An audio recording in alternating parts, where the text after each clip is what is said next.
Welcome to Galaxy channel. இன்றைக்கி நம்ம என்ன பார்க்க போகிறோன்னா பார்ட் 2 வீடியோன்னு சொன்ன மாதிரி ஃபங்கல் அதுக்கப்புறம் பேரசிட்டிக் டிசீசஸ் பற்றி எலாபரேட்டாக பார்க்க போகிறோம். ஃபஸ்ட் ஒன்று வந்துட்டு ஃபங்கல் டிசீஸ். ஃபங்கல் டிசீசஸில் சாப்ரோலெக்னியாசிஸ், பிராங்கியோமைக்கோசிஸ்னு 2 டைப்ஸ் இருக்குது. ஃபஸ்ட்டு வந்து சாப்ரோலெக்னியாசிஸ். சாப்ரோலெக்னியாசிஸ் வந்து ஒயிட் கிரேயிஷ் காட்டன் லைக் மாதிரி வரும், க்ரோத் ஆகும். பேச்சஸ் காட்டன் இல்லைனா ஃபஸி பேச்சஸ் மாதிரி பாடி சர்ஃபேஸில் இருக்கும். கோல்ட் ஃபிஷ், கோய் ஃபிஷ், பீட்டா ஃபிஷ் இந்த ஸ்பீஷீஸ்லலாம் வந்து காமனாக அஃபெக்ட் ஆகும். சாப்ரோலெக்னியாங்கிற ஃபங்கை தான் அஃபெக்ட் பண்ணியிருக்கு. அடுத்து பிராங்கியோமைக்கோசிஸ். பிராங்கியோமைக்கோசிஸ்ங்கிறது கில் வந்து டிஸ்கலர் ஆகும், கில் எரோஷன் ஆகும், அதாவது ரப்சர் ஆகும். ஸோ பிராங்கியோமைக்கோசிஸ் ஃபங்கை தான் வந்து காஸ் பண்ணியிருக்கு. இதுக்கான காமன் சிம்டம்ஸ் என்னென்ன அப்படின்னா, ஃபிஷ்ஷு லெத்தாஜிக்காக தெரியும், ப்ரீத்திங் ரெஸ்ட்ரெஸ்டாக இருக்கும், அதாவது ப்ரீத்திங் பண்ண ரொம்பவே கஷ்டமாக இருக்கும், அனராக்சியாலாம் இருக்கும்.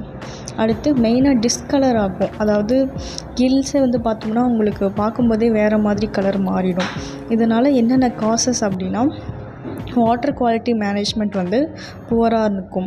அப்படி இல்லாட்டினா ஜெனட்டிக் ஃபேக்டர்ஸ்னால இந்த டிசீசஸ் வந்திருக்கலாம். ப்ரிவென்ஷன் எப்படி இதை பாதுகாக்கலாம் அப்படின்னா, ஃபஸ்ட்டு வந்து வாட்டரை கரெக்டாக சேஞ்ச் பண்ணணும். வீக்லி ஒன்ஸ் ஆச்சு கரெக்டாக சேஞ்ச் பண்ணி வைக்கணும். வாட்டர் டேங்கை கரெக்டாக ப்ராப்பராக வந்து ஃபில்டர் பண்ணி க்ளீன் பண்ணி வைக்கணும். அடுத்து வாட்டர் பேராமீட்டர்ஸை மெயின்டைன் பண்ணலைன்னா இப்படி ஆயிரும்.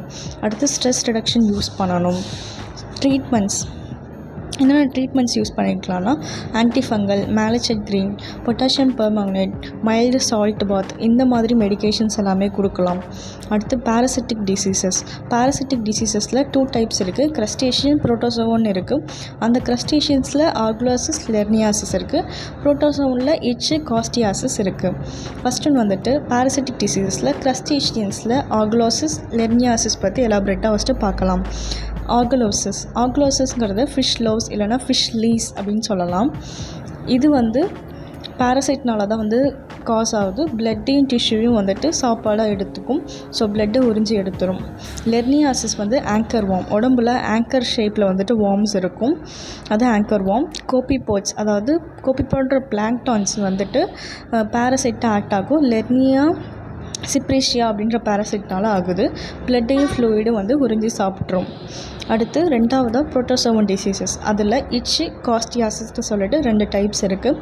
ஃபஸ்ட் ஒன் வந்துட்டு இட்ச்சுங்கிறது இச்சியோப்திரியாசிஸ் அப்படின்னு சொல்லிட்டு இருக்கும். இந்த இட்ச் வந்துட்டு ஒயிட் ஸ்பாட் டிசீசஸ் அப்படின்னு சொல்லலாம்.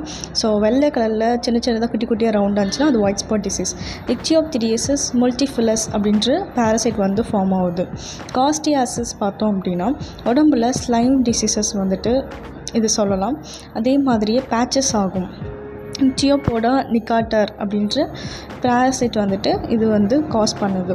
ஸோ இதனால் என்னென்ன பிரச்சனை ஆகும்னா, வாட்டர் குவாலிட்டி வந்து கரெக்டாக மெயின்டைன் பண்ணலைன்னா இந்த மாதிரி பிரச்சனை ஆகும். அதே மாதிரி வாட்டர் கண்டாமினேட்டட் ஆச்சுன்னா இந்த பிரச்சனை வரும்.